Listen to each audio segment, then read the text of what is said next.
This program was brought to you by PennyMac TPO and Power Plus, their next-generation broker portal that gives you more speed and control over the process. You can now disclose, lock, and manage your loan seamlessly from start to finish, all in one place. It's another reason why greatness lives here.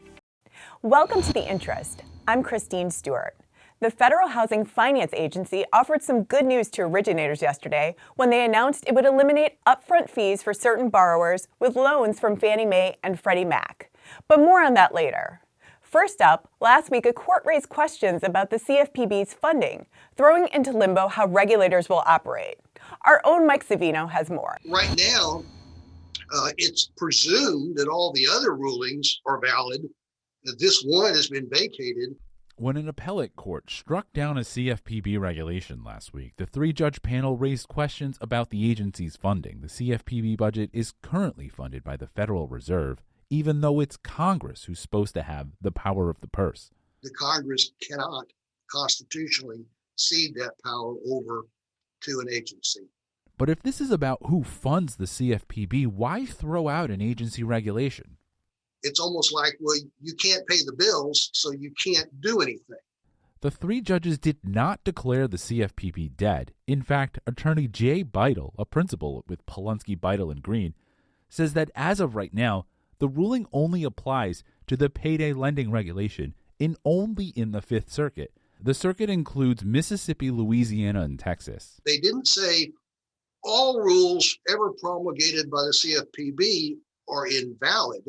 So what does this mean for the rest of the CFPB's regulations? For starters, this could invite more challenges in other circuits, but each circuit may come to a different ruling. Eventually, this could require a ruling from the Supreme Court. If it's available to the Supreme Court, I think they will definitely take it and rule on it.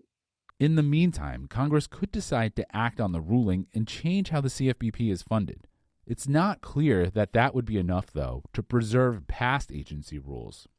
Initially, my reaction would be, well, that's only going to cover rulings and actions of CFPB going forward. So for now, CFPB rules remain in place, but Beidel says the mortgage industry may not want everything thrown out. For example, mortgage companies spent big bucks to comply with no before you owe back in 2015. I sort of see the mortgage lending industry is not relishing a wholesale abandonment of what they just spent millions and millions of dollars on to get set up to be able to comply. To hear more on the future of the CFPB, listen to The Principal, the Mortgage News Network's daily podcast, available wherever you get your podcasts. For the Mortgage News Network, I'm Mike Savino. Thanks, Mike. We reached out to the CFPB for comment Monday. The agency doesn't see a problem with its funding, pointing out that Medicare and Social Security are outside the Congress's annual budget.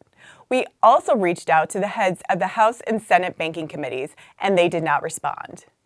Speaking of what's happening in court, Fannie Mae told a federal bankruptcy court that they can't sell what doesn't exist. If you recall, FGMC abruptly shut down on June 29th and filed for Chapter 11 bankruptcy protection the next day. Although Chapter 11 allows a company to continue operating while it reorganizes its finances, FGMC is closed and has told the court it intends to liquidate its assets. In early September, the company filed a motion with the court seeking approval for bidding procedures for one or more sales of the sale of substantially all of its assets. The bidding procedure request was approved by the court on September 29th. That prompted a flurry of objections, including from Fannie Mae, which claims in its filing that FGMC may be attempting to auction off a shell entity and licenses with Fannie Mae that do not actually exist. We'll be right back after a word from our sponsor.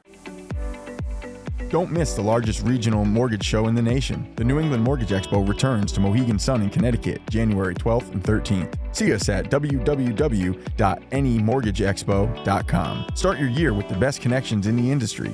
Dozens of sessions, scores of exhibitors. It's where success is written every hour. www.nemortgageexpo.com.